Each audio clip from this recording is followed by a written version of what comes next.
Hey there, I'm Ann Brady, local real estate broker and passionate pursuer of joy. And today I'm going to share with you my 3 favorite resources to help take your life and supercharge it towards joy, to really just change your whole world. That's how I changed my world and made myself a beast of joy, like just a crazy woman when it comes to joy. So I'm going to share 3 resources. But the biggie is that I'm going to share how I leveraged on those resources, what I really did, the fairly intensive and super simple way that I leveraged on them. Now, I do want to preface that all 3 of these resources are paid. I am not selling them, nor am I benefiting from them in any way financially, but they are all inexpensive, under $15 about. And they're simple resources, but I do want to just again reiterate that how I use them is what this talk is about. So, the first resource that I'm going to share is actually the first 2 are audiobooks as read by the authors. And the first of those audiobooks is Marianne Williamson's A Return to Love. Now, I like to tell you that this book has roots and content that is based on religious teachings, but the foundational part of it, the core of it, is about love. Okay, so it's a very easy book to sort of translate into different spiritual religious viewpoints, and I suggest that everybody reads this one. Some books are harder to translate out. This one's real easy. So whatever your context is for that, give it a read or a listen, as I'm going to talk to you about here in a bit. Now, I'm going to give you an example of how this focus, this simple focus on just me being loving towards myself, being loving towards others, being loving towards situations, changed just a time frame in my world and a situation in my world, and how I saw it reflected so clearly both for myself and for other people one time. So I used to live at Boulder Canyon, and Boulder Canyon is a mountain canyon, and it's a steep, curvy drive. And for people who drive it regularly, it becomes second nature, and you really just learn the road like the back of your hand. And then you have people on the road who take scenic drives, and they're looking at all the pretty scenery and, looking for animals. And there's this kind of like grind between the natives and the newbies, right? Some of it's fear, some of it's based on just, your priority in getting up the mountain. And I saw that represented one time when I got a phone call from my fiance at the time, and he had severed tendons in his wrist and was getting ready to go in for surgery down in Boulder. And so I needed off that mountain quick, right? I'd been living up there, I knew those roads, and I hit the road. And I did one of the things that I generally tried not to do and that I hated when other people did. And I would come up on people real fast, and I would, encourage them to get off the road. And I would pass in places that weren't necessarily safe or that I didn't feel comfortable passing typically, but I had adrenaline and I had a cause to get down for, right? So I know, because I've done it 1,000 times, that when you're making that drive and someone comes up behind you and they're blazing on that gas, that the thoughts that go through your head were, what an idiot, and I'm going to tone it down, what a jerk, right? But we all know you're an idiot and you're a jerk. And there I was, being an absolute idiot and a jerk. But I had reason to get down there. I wanted to see him before he went in for surgery, and it was going to be real tight.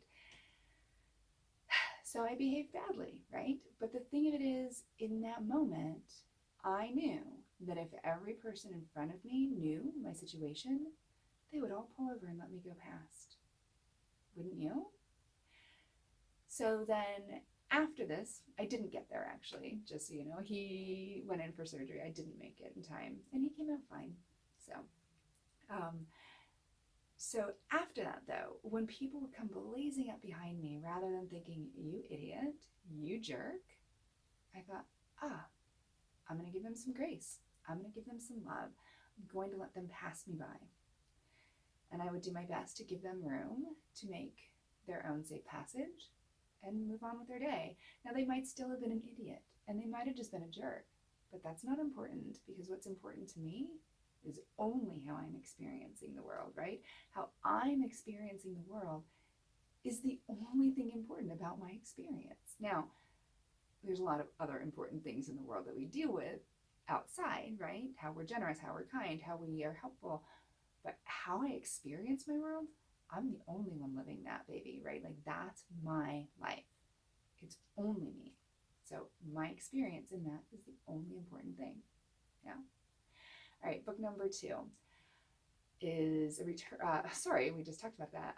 Is The Power of Now by Eckhart Tolle. Now, I love this book. It's such a simple concept. You're gonna be like, if you haven't read it, then you won't understand why it's such a must read. And if you have, you're like, absolutely must read. It's basically the concept of this is your only moment in time. Live here, live now, right? So right now, as I'm recording this, we are in the middle of the COVID-19 pandemic. I could be thinking about, gosh, I really wish I could go dancing with my friends on Friday night. And I wish I could grab dinner with this friend or go see my brother. You know, there's all these things that I could wish to go do like I was doing 3 weeks ago. I can also fast forward and have, let's face it, fantasy, fear, little stories that play out about what can happen, how this is going to affect us, the economy, my work, my life, right? But here's the thing. The truth is, aliens could land next week. The sun could explode. There's 1,000 things that could shift. None of that is worth thinking about. I could win the lottery, right? All of those things are irrelevant. They are just a story. They are fantasy. They are no different than a book I pick up and read. When I close it, it's gone. It never exists. How often has what you thought about in the future actually come to pass? Sometimes it's better, sometimes it's worse, but all the fear and all the thought you put into it doesn't change the fact that it's not going to play out that way. It never, ever does, right? The only moment that we have control over is right now. In this moment, what can I be doing right now? How can I be changing this moment?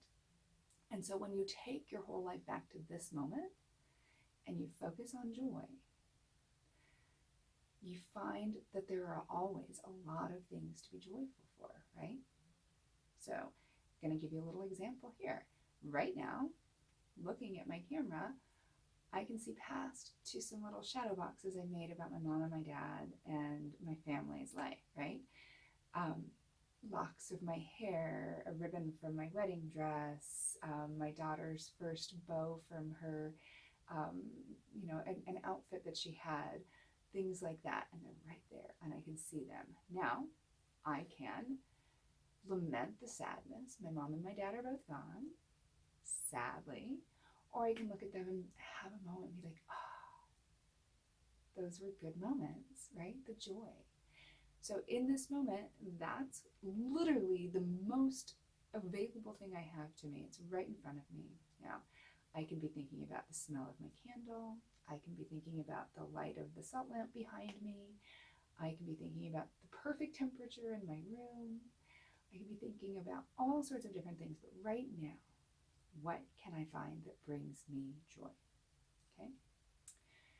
The third thing, love this, that I'm going to share is a hypnosis from an organization called hypnosisdownloads.com. Hypnosisdownloads.com is just a website, and these hypnosis downloads cost about $12, $15. And this one specifically is magic. I have many of them. So my now ex-husband used to call me and be like, hey, are you doing okay today? And I'd be like, yeah, no, I'm fine. Why? And he would say, well, I was balancing the checkbook, or I was looking on the account, and I saw that you had spent money on hypnosisdownloads.com. And I wanted to make sure that you're okay, because oftentimes when you download a hypnosis, it's because something is a problem. I was like, yeah, that's true. Anyway, so I probably have 20 of these hypnoses, but the one that I always come back to, the one that changes lives, the one that really just fills all the needs, is the fear and anxiety one, right? Hypnosisdownloads.com, fear and anxiety. here's the thing. It sounds awful, right? I don't want to listen to someone talk about fear and anxiety, but it's done from a point of view of invitation to think about things in stronger, better ways.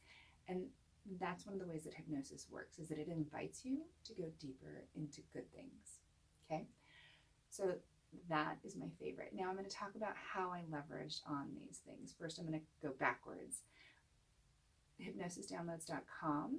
I started listening to that when I had night terrors when my babies were little. And I would wake up at 11 o'clock at night, my heart pounding, horrible things were going on. The situation was dire. And then I would wake up and realize, oh, everything's fine. But then I couldn't sleep until 1 o'clock in the morning because my adrenaline was going and I was so anxious. It was awful. It was really awful. And then I got this hypnosis and I started listening to it when I was lying in bed, put little earbuds in. I had it on an MP3 player, so it was always by my bed, always charged, always ready to go. Don't put it on your phone. Your phone will ring, your alarm will go off, something will happen. Just keep your phone away from your bed and have this little MP3 always charged, your iPad, whatever. And I would listen to it as I was drifting off to sleep. It's about 15 minutes long. And as you're drifting off to sleep, you've got this lovely voice telling you how simple and perfectly the world works around you if you just let it. And even if you don't let it, it's still going to work anyway. The sun's going to rise, the rain's going to happen, spring's going to come, everything's fine. Just lean into that, right? So at the end of it, he kind of wakes you up, right? Hypnosis is generally wake you up at the end of it. And by that point, I'm usually snoring. And so I would pull it out of my ears, throw it on the ground, and go to sleep. Now I did this every night for 2 weeks, and the night terrors disappeared. Really within the first week, they were almost entirely gone. So my night terrors were gone. But here's the thing. I continued to listen to this almost every night for about a year of my life. And I still pull it out periodically if I'm feeling anxious, if I'm not sleeping well, if things are really reeling in my head, I'll pull it back out again and just listen to it at bedtime. It takes no effort because you're drifting off to sleep. It's pleasant and it costs $15. I credit this with taking away so much anxiety. Now, I am told oftentimes that my kind of happiness is just because of who I am, my genetics, whatever. I credit this one resource really extensively for it, because anxiety is kind of the work of my people. Like I saw it in my mom, I saw it in my auntie. I see it genetically. That's my heritage. And with this one resource, I've gotten rid of so much of that. Right. And then the other 2 resources, how I leverage on these 2 audiobooks. So when my mom and dad were both diagnosed with cancer within 30 days of each other, and I had a 2-year-old, I would take those 2 audiobooks, that same MP3 player, and I would plug one earbud in my ear first thing in the morning, and I would listen to that all day long on repeat. So when Marianne was done talking to me about the power of love, I would put Eckhart Tolle on and let him talk to me about the power of now, right? And then I would go back to Marianne and return to love. And so I just listened to those 2 audiobooks on repeat. Again, this was long-term, every day for about a year of my life. If I was washing dishes, I had an earbud in and I was listening to it. My mom could talk to me, my daughter could talk to me, my dad could talk to me. Did I mention I was living with my parents in their basement so that we could take care of them during this time frame where they were both sick? It was complex. But I had that earbud in. I could still play and sing with my daughter, and I could still talk to my mom and dad. I'd make pancake breakfast for my dad every morning, and had those 2 gurus talking me through how to change every thought in my soul to be more loving and more focused on right now, right? So between these 3 resources, we talk about being more trusting that the world is just working fine. that anxiety is unnecessary and that we should focus on right now, which means that right now I should focus on the good unless I'm working on things that are going to actively change things, right? So go to work. Not telling you not to go to work, right? If something's wrong, if you're behind on your taxes, sit down and solve that. Do the work, but don't stress over doing the work. So in this moment, are you being joyful or are you working on making something better?